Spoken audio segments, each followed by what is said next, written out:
Buenos días a todos. Gracias por la asistencia a esta sesión bibliográfica. Soy el doctor José Luis Vega, soy residente de segundo año de psiquiatría y me coordina el doctor Raúl Ibáñez Camilla Orozco, médico adscrito y subdirector de la consulta externa. El tema del que hoy vamos a hablar como antecedentes, vamos a revisar a los psicodélicos. Los psicodélicos, el vocablo proviene de dos palabras, psique, que es alma o mente, y delios, que es manifestar o hacer visible. Etimológicamente, psicodélicos se inspira de este concepto de manifestar, hacer visible, sacar a relucir la mente o el alma. ¿Por qué? Porque son sustancias que por su mecanismo de acción alteran la cognición y la percepción y dan lugar a percepciones no ordinarias. Es decir, a diferencia de otras drogas como los estimulantes o los opioides, los psicodélicos provocan estados cualitativamente diferentes y no solo cuantitativamente. La experiencia con el uso de psicodélicos es a menudo comparada con estados como el trance, la meditación y los sueños. Normalmente generan un estado confusional que va desde algunas horas hasta 10, 12 horas, dependiendo del psicodélico. La mayor parte de ellos están contenidos, en fuentes vegetales, ¿sí? Como por ejemplo el peyote, variedad de hongos como los que tenemos aquí, de donde se obtiene la psilocibina, el peyote, donde se obtiene la mescalina, y el cornezuelo de centeno, donde se obtiene la ergotamina, de donde se produce el LSD. Los psicodélicos son todos menos una sustancia de reciente uso. Todas las culturas a lo largo de la historia han utilizado plantas y hongos sacramentales. Por ejemplo, en la India se utilizaba manita muscaria para inducir éxtasis en contextos religiosos. Los antiguos griegos utilizaban algo parecido al LSD porque utilizaban hongos derivados del cornezuelo de centeno también con fines ceremoniales.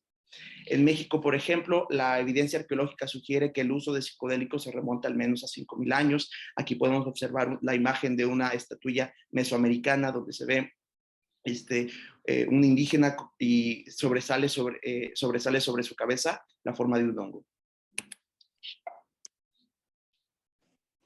En el ámbito psiquiátrico, sin embargo, el descubrimiento de las propiedades de estas fuentes vegetales no tuvo su luz hasta 1938 con Albert Hofmann, el químico que está aquí en la imagen superior derecha. Él sintetizó el LSD, trabajaba para la farmacéutica Sandoz. Humphrey Osmond empezó a utilizar el LSD en algunos síndromes psiquiátricos en el Hospital St. George Hospital en Londres. Era empleado de la farmacéutica Merck y de hecho él fue el que acuñó por primera vez el término psicodélico. Ernest Spath sintetizó la mescalina, es el médico que se observa en la imagen inferior derecha. Sin embargo, a partir de los años 70, con el advenimiento del arsenal terapéutico moderno, el interés por los psicodélicos decreció. Vino el primer antidepresivo tricíclico, la imipramina, el primer antipsicótico, la clorpromacina, las primeras benzodiazepinas, el clorhexepóxido. Posteriormente, vino una segunda ola, vinieron los inhibidores selectivos de la recaptura de serotonina, los antipsicóticos de segunda generación y benzodiazepinas de vida media más corta y los compuestos Z. Entonces, con todo este arsenal con el que ya contaba la psiquiatría, lo que se conoce como la tercera ola del crecimiento psiquiátrico, la tercera revolución de la psiquiatría, el interés por el uso de estas sustancias decreció bastante.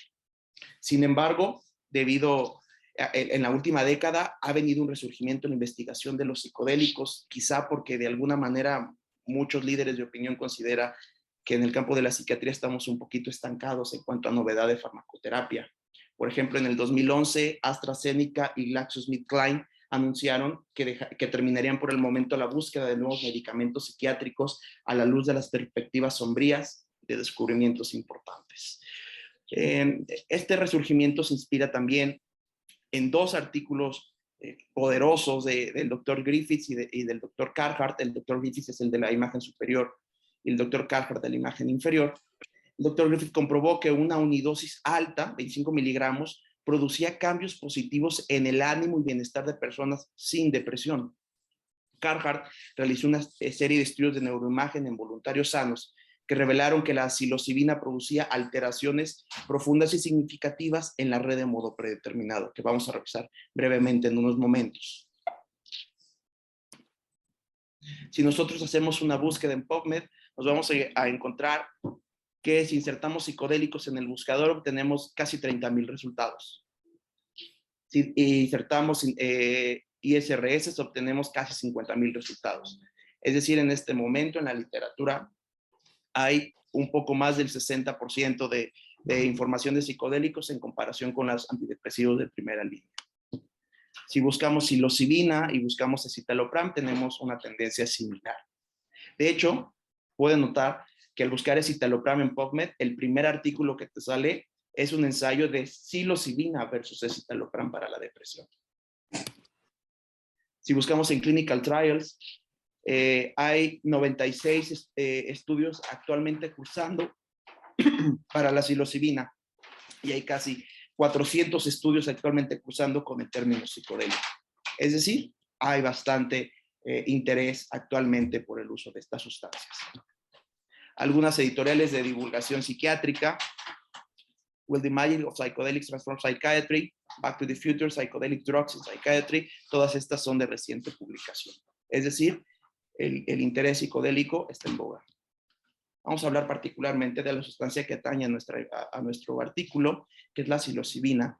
La psilocibina es un alcaloide vegetal de los hongos psilocibe. Es un profármaco. Tiene que transformarse a psilocina.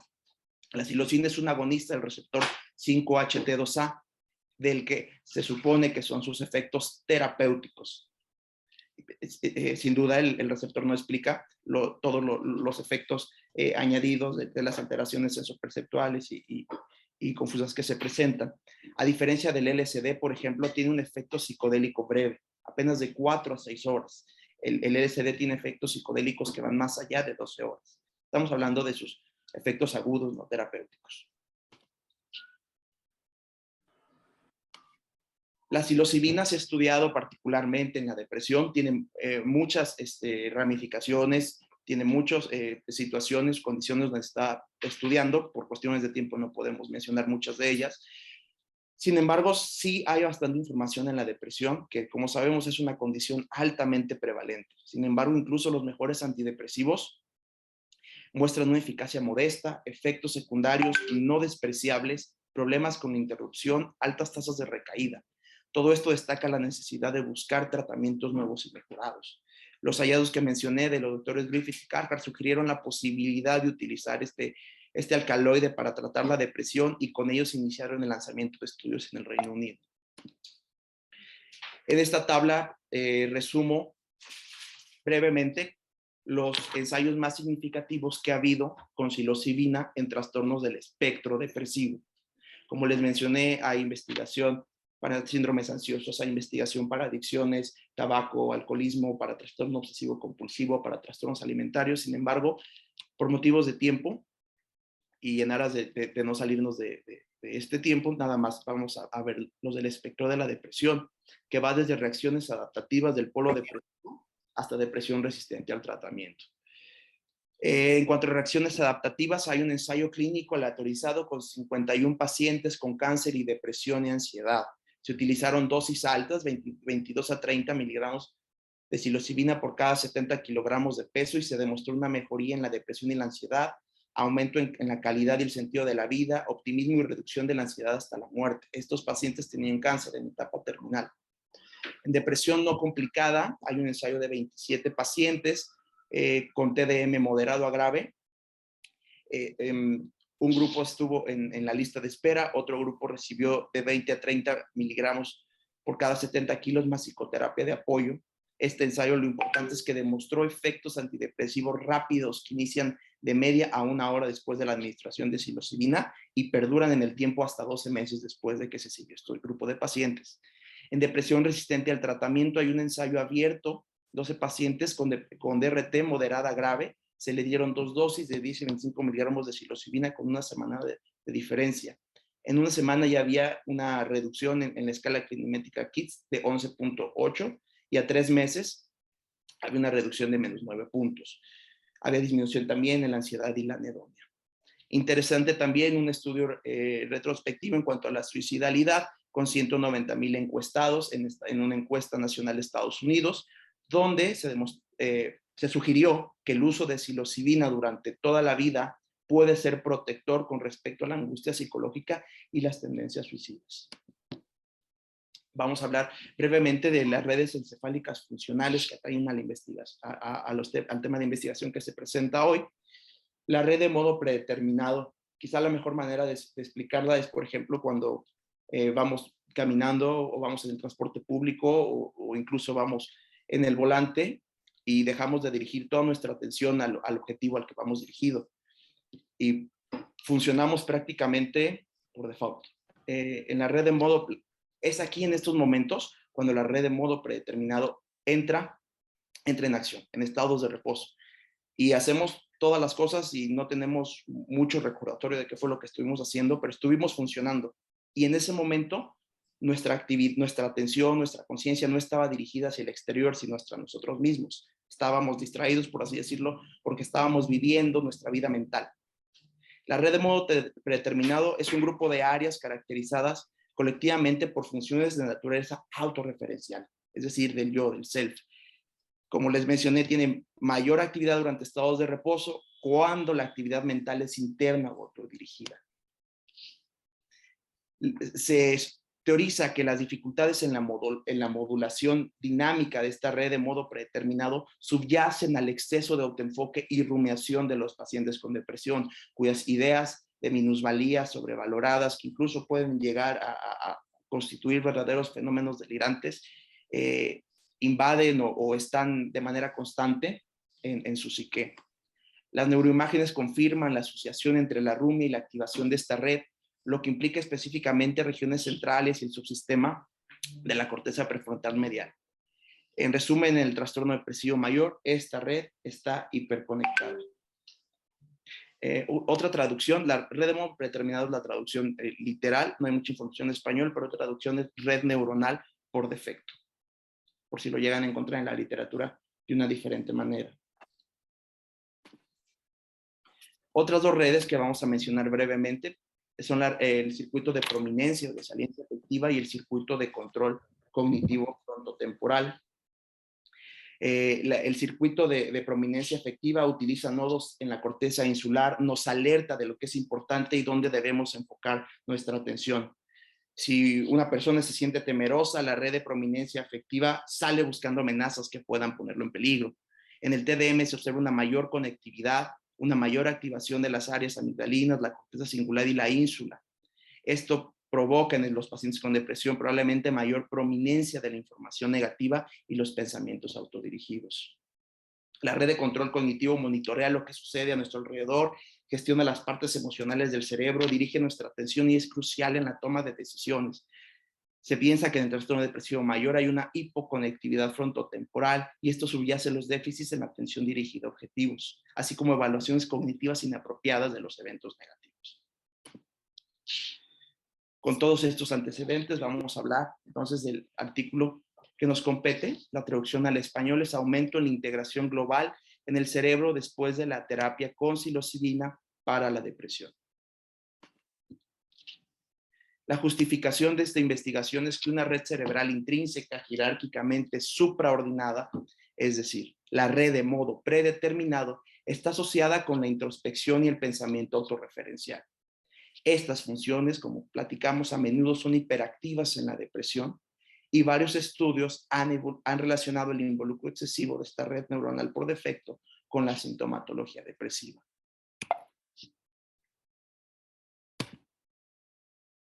El receptor de serotonina 5-HT2A, que es el sitio de unión proteómica clave de la psilocibina, que como vimos es el profármaco de la psilocina, se expresa más densamente en un patrón amplio de la corteza, que se parece mucho al mapa de la conjunción de las tres redes cerebrales funcionales que estuvimos mencionando.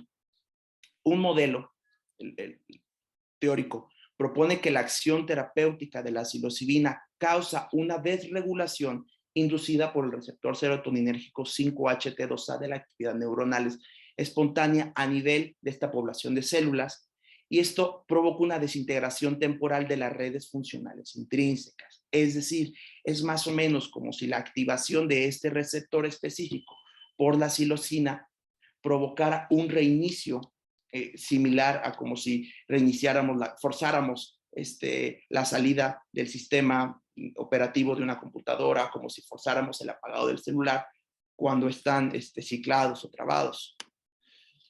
La hipótesis de los autores era que el hallazgo bien replicado de esta desintegración y desagregación de la red cerebral bajo los psicodélicos sería evidente de manera subaguda, midiendo la actividad por resonancia magnética funcional en estado de reposo posterior a los protocolos de administración de psilocibina. Y este efecto se relacionaría con mejores resultados en la depresión y no se iba a observar cuando se administrara un ISRS. En este caso se estudió con el escitalopram. Este artículo se compone de dos brazos. El brazo 1 es un ensayo abierto de depresión resistente al tratamiento y el brazo 2 es un ensayo clínico aleatorizado doble ciego donde se compara la administración de psilocibina con la administración de escitalopram. En el brazo 1, que es el ensayo abierto de depresión resistente al tratamiento, se evaluaron inicialmente 79 pacientes, se fueron excluyendo a medida de que no tenían los criterios de inclusión o la depresión era demasiado severa. Al final terminaron en el estudio 19 participantes. Como les menciono, es un ensayo abierto, no hubo grupo control. Al final solamente tenemos datos de 16 participantes debido a que 3 de ellos se movieron demasiado en la resonancia magnética funcional, entonces tuvieron que ser al final excluidos de los datos. La edad media de los participantes era de 42.75 años, 12 eran hombres, 4 eran mujeres. Se midió la severidad de la depresión inicial con el inventario de depresión de Beck y teniendo una media de 34.81 puntos, lo que categóricamente corresponde a una depresión grave. Los pacientes asistieron a una evaluación clínica inicial y se tomaron una resonancia magnética funcional antes de cualquier intervención en estado de reposo. A esto, como les comenté, se les hizo clinimetrías con escala de depresión de Beck. Posteriormente a la realización, días después, a la realización de la resonancia magnética funcional, se administraron primero 10 miligramos de psilocibina. Se dejó pasar una semana y se administró la segunda dosis, es decir, 25 miligramos de psilocibina. Un día después a esta administración, se vuelve a tomar clinimetría, el inventario de presión de Beck, y se vuelve a hacer una resonancia magnética funcional en estado de reposo. Posteriormente, después de 6 meses, se realiza otra vez la aplicación del inventario de presión de Beck. Ya no se vuelve a tomar el estudio, de neuroimagen funcional. En el brazo 2, que es el ensayo clínico aleatorizado, pacientes con depresión, no con depresión resistente al tratamiento, se incluyeron 59 pacientes. Primero se ven evaluado para elegibilidad a casi 1,000 pacientes. Al final 891 no cumplían los criterios de participar en el estudio. De los 59 pacientes, 29, es decir, casi prácticamente la mitad, fueron asignados al grupo control con escitalopram. 30 fueron asignados a la administración de psilocibina. Nuevamente, en el grupo de escitalopram tuvimos al final 3 pacientes excluidos porque se movieron mucho durante la toma de la resonancia magnética y 5 pacientes excluidos del brazo de psilocibina por esta misma razón. En este ensayo, que primero se evaluó a los pacientes, se aleatorizó a los pacientes y se les aplicó nuevamente inventario de presión de Beck y una resonancia magnética funcional antes de cualquier administración. El día 1, un día después de la clinimetría y la resonancia, se le administró al brazo de psilocibina 25 miligramos de psilocibina, considerada una dosis alta. Y al brazo de escitalopram se le administró 1 miligramo de psilocibina, que es equivalente a placebo. Durante 3 semanas, al grupo de psilocibina se les estuvo administrando 1 miligramo de psilocibina todos los días, como les comento, equivalente a placebo. Y al brazo de citalopram se estuvieron administrando 10 miligramos de citalopram por 3 semanas. Se cumplieron las 3 semanas y al brazo de psilocibina se le administró la segunda dosis de 25 miligramos de psilocibina. Al brazo de citalopram se le administró una dosis placebo de 1 miligramo de psilocibina. Nuevamente pasaron 3 semanas, el grupo de psilocibina continuó con placebo durante 3 semanas y el grupo de escitalopram aumentó la dosis a la dosis máxima terapéutica aprobada para depresión de escitalopram, que son 20 miligramos al día. Después de 3 semanas, es decir, 6 semanas o 1 mes y medio después de la clinimetría basal y de la resonancia basal, se vuelve a determinar inventario de depresión de Beck y una resonancia magnética funcional. Los resultados del ensayo abierto de depresión resistente al tratamiento, es decir, del brazo 1, se observaron reducciones rápidas, sustanciales y sostenidas en la gravedad de la depresión después del tratamiento.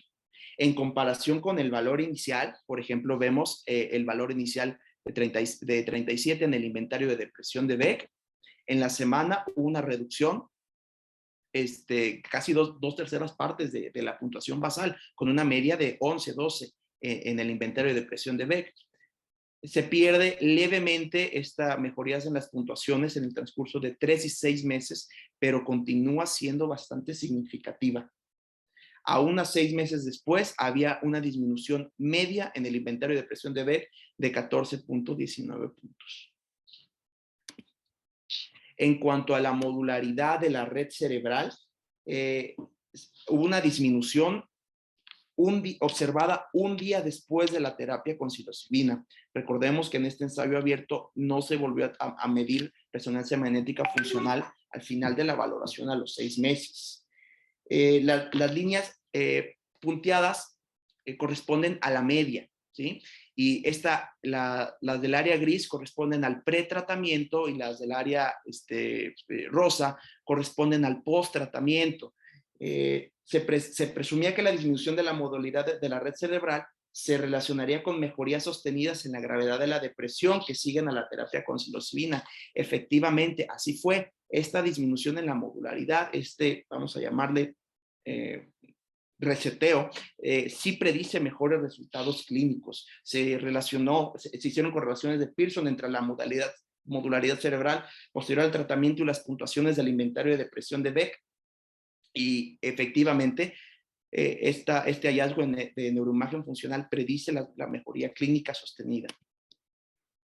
Hay cambios en la red de modo predeterminada, en la conectividad funcional, predominantemente en la red de modo predeterminado, en la red neuronal por defecto, pero como sabemos y platicamos, esas 3 redes están interconectadas. Entonces, sí hay también involucro de una disminución en la modularidad de la red de saliencia afectiva y en la red de control cognitivo. En el brazo 2 del estudio, que fue el ensayo clínico en pacientes con depresión no resistente al tratamiento, primero hablando de las valoraciones clinimétricas, basalmente ambos pacientes estaban prácticamente en el mismo punto de inicio. Los pacientes que recibieron escitalopram están ejemplificados de color azul, los pacientes que recibieron psilocibina están ejemplificados de color rojo. A las 2, a las 4 y a las 6 semanas observamos una disminución mucho más significativa con psilocibina. Por ejemplo, 2 semanas después era de esperar que en el brazo de citalopram no hubiera muchos cambios.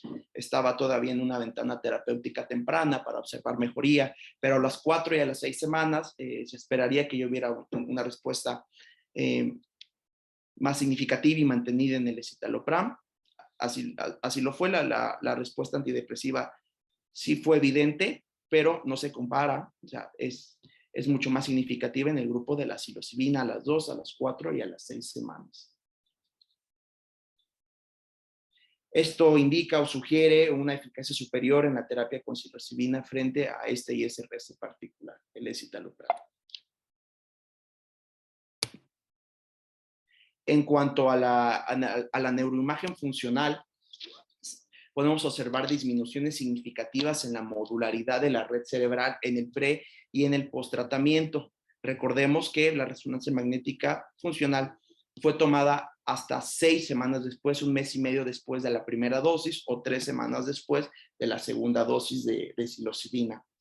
Esta respuesta no se observó con el escitalopram, es decir, a las 6 semanas la red de modo predeterminado sí experimentó una desregulación, un reinicio, un reseteo, no así la red de modo predeterminado en los pacientes que recibieron únicamente hasta 20 miligramos de escitalopram.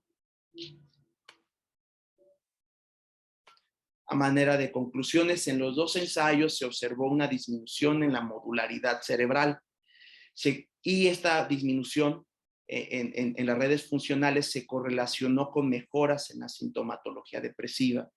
Además, esta acción antidepresiva puede ser específica del psicodélico, de la psilocibina, ya que no se observa este mismo efecto con el ISRS convencional, que es el escitalopram. Muchas gracias por su atención y vamos a abrir el espacio para preguntas y comentarios.